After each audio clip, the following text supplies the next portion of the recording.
The Republique has got to be one of the best battleships in World of Warships Legends, period. If you don't agree with that assessment, well, I would invite you to play the ship yourself first before drawing any conclusions, but if you still don't agree, I think we can all come to the agreement that the Republique is the best premium French battleship to come to the game since the Jean Bart. It may in fact be even better than the Jean Bart. Now, some of you might be familiar with the game that you're watching play out in front of you because it did occur on my most recent stream, and some people in the chat wanted me to make a video out of it, so here I am. But before we get there, let me defend my assertion that the Republique is so very good. I'll defend it with reference to the guns, because it's the guns that make this ship. There are 8 of them, 430, 431 millimeters, can't remember the exact millimeter size, but either way, they are capable of overmatching 30 millimeters of armor plating, which is something that only the likes of Georgia and also Yamato can do, although Yamato's overmatch threshold is a little bit higher than 30 millimeters by 2 millimeters. Nevertheless, these are some of the biggest guns in the game, and they can rip apart the likes of the Edinburgh, which is coated in 30 millimeters of armor, and if I'm not entirely mistaken, the Des Moines at least has 30 millimeter deck armor, which can make it kind of tanky against 16-inch guns at range, but the Republique, no match for that 30 millimeter deck plating. It'll go right through it and deal a lot of damage. And when these guns hit, oh boy, just ask that Iowa. 2 citadels, nearly 40,000 damage, first salvo of the game. These guns, as I said in my first impressions video on the Republique, are not what you could accuse of being pinpoint accurate. The dispersion is not consistent, it's not always reliable, so sometimes when you shoot these guns, only a couple of shells are going to hit the targets, but sometimes when you shoot them, all the shells will hit the target, or at least 2 of them will find the citadel. You never know what you're going to get when it comes to French shotgun dispersion, but it's really not that much of a problem on this ship. With the reload module, I've got these guns reloading in 22 seconds, and that is an outrageously quick reload for guns of this size. So even if one salvo isn't all that spectacular, doesn't do a lot of damage, you're not going to be waiting very long at all before you have a chance to shoot another. And it's just this raw gunpowder that makes the Republique so good. I don't even care that it's not consistently accurate with every single shot. The shells hit so hard and they have such ridiculous penetration at all kinds of ranges, being French of course, that they're just unbeatable. They're just so good. And this ship is just a great battleship, but this game is not necessarily going to be a great game on the part of my team, and I think it warrants some analysis because it's also not going to be a great game on the part of the enemy team. We can see the Iowa and Tirpitz out here on the far flank. We've obviously smacked the Iowa for pretty much all he's worth. He gets smacked again and we finish him off, putting him out of his misery and sending him back to port. That leaves the Tirpitz on this flank inside of this Charlie Cap, right next to our Z-23, who is going to die in this Charlie Cap after having taken it. And, well, he's not going to take the Tirpitz with him, so my teammates and I are going to have to finish off this German battleship, but already not a good sign. We've traded a destroyer for absolutely nothing. There's really no reason for that Z-23 to die. He could have simply left the cap and remained alive. That Tirpitz would have died anyway. On the bright side, though, the enemy team has lost 3 ships, 2 battleships and a cruiser, although our team just went down yet another destroyer. I've said it before, I'll say it again. Your destroyer is more valuable the longer it stays alive. If you're dying within the first 5 minutes of the game, you honestly might as well have not even played the game. You gotta learn to keep your destroyers alive till the end. They are so crucial to the success of your team. In any case, there goes one of the enemy destroyers, and now we're almost even on ships. The enemy has lost 4. Actually, now we are even. The enemy has lost 4, and we have lost 4. And you would think that we'd be in a good position to pretty much thoroughly dominate the enemy team, because my team is spread out sort of across the map. We've only got a single destroyer there near Alpha. You can see he's behind an island, and he's about to creep out right in front of the rest of the enemy team. Surely he's spotted, given he's within a grid square of those 2 battleships, and they are almost certainly going to take him out, which is not going to be great for our team. We're going to lose our eyes and ears, and that is the final enemy destroyer, while the enemy still has 1 left.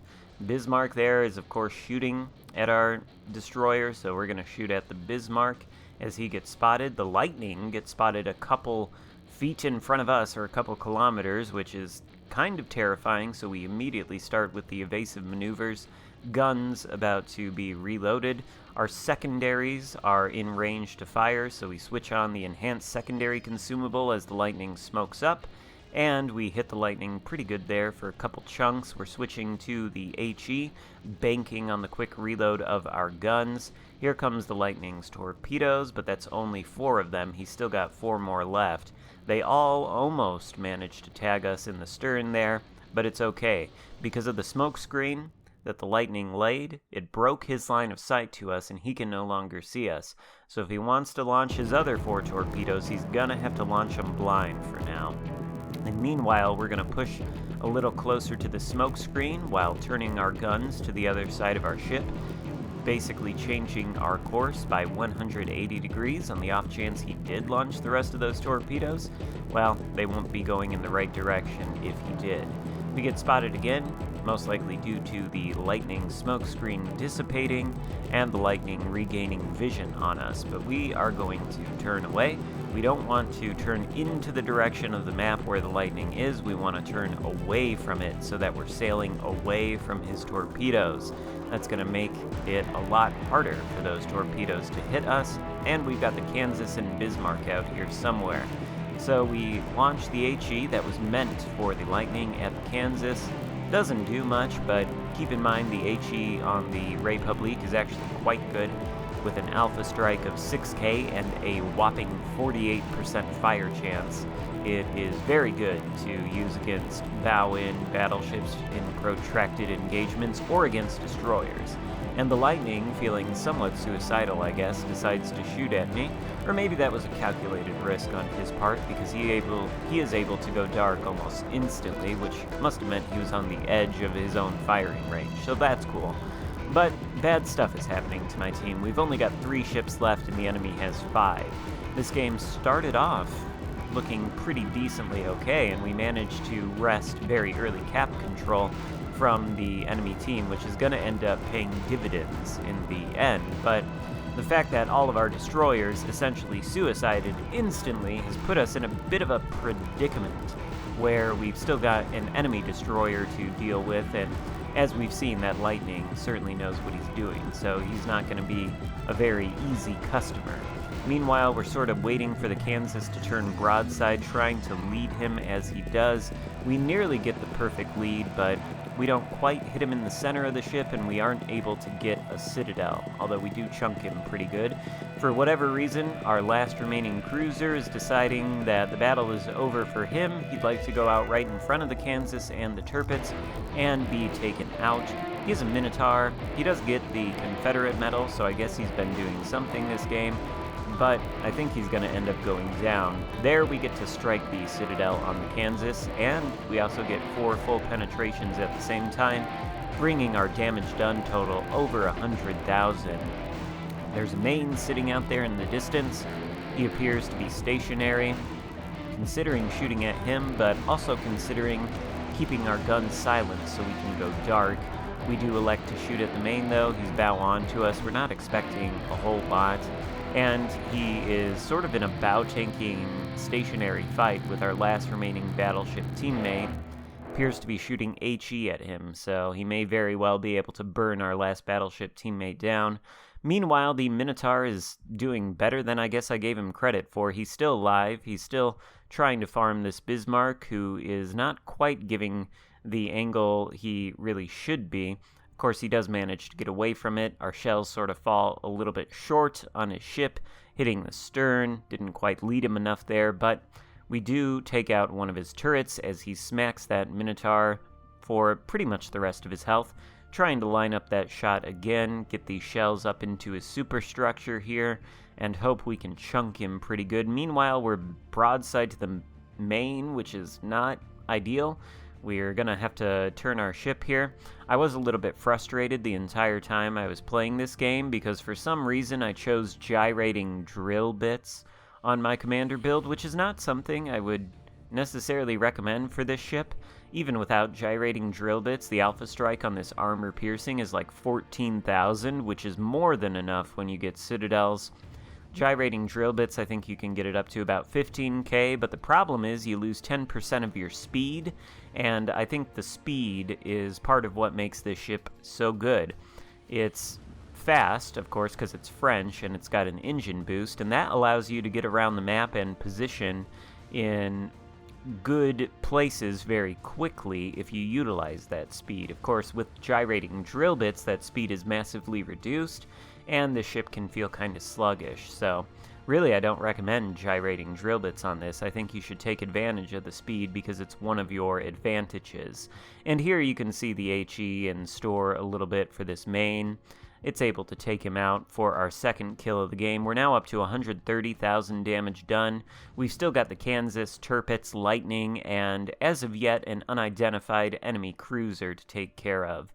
But I think we know where the Lightning is.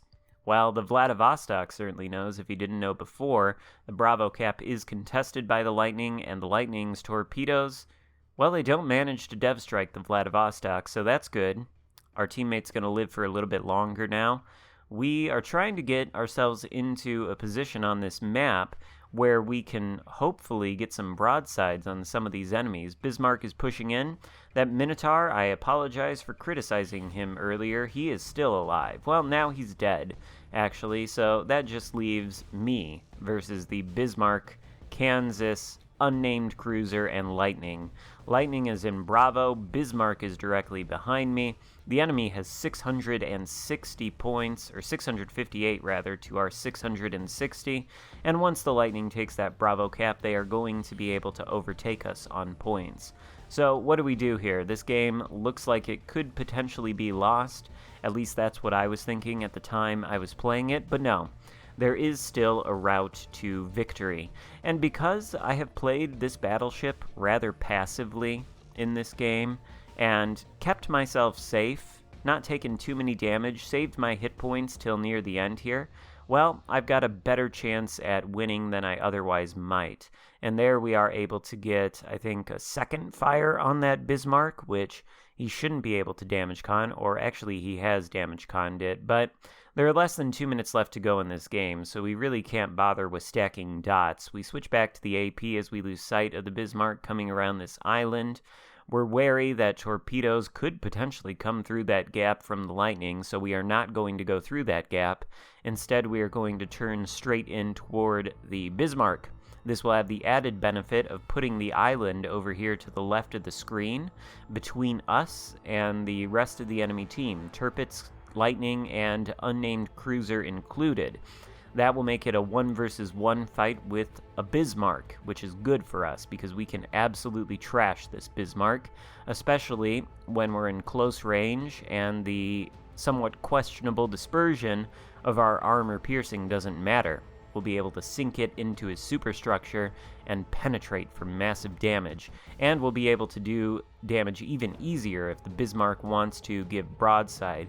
Even if he's slightly angled, we're still going to be able to penetrate him like nobody's business just because of the excellent penetration on French armor-piercing shells. They're absolutely ridiculous with their high velocity and penetration. I don't think they have improved pen angles, but you wouldn't know it with how they can pen somewhat angled targets just because of how ridiculous they are. And right through the superstructure that Bismarck bow on, we're able to take him out, which puts us ahead on points just enough that we'll be able to win this game. So I'm actually going to finish this with a solo warrior and a thorough carry in the Republique. And I think this just speaks for itself as to how good this ship is. It is absolutely fantastic. If you are not convinced that you want to pay for the Admiralty backing and grind out this campaign, I invite you to think again, because this ship is absolutely a must-have. It is so good, it is so fun, it is so rewarding, and so capable of carrying. I hope you enjoyed this video. If so, give it a thumbs up, consider subscribing if you haven't already, and I will see you next time. Goodbye.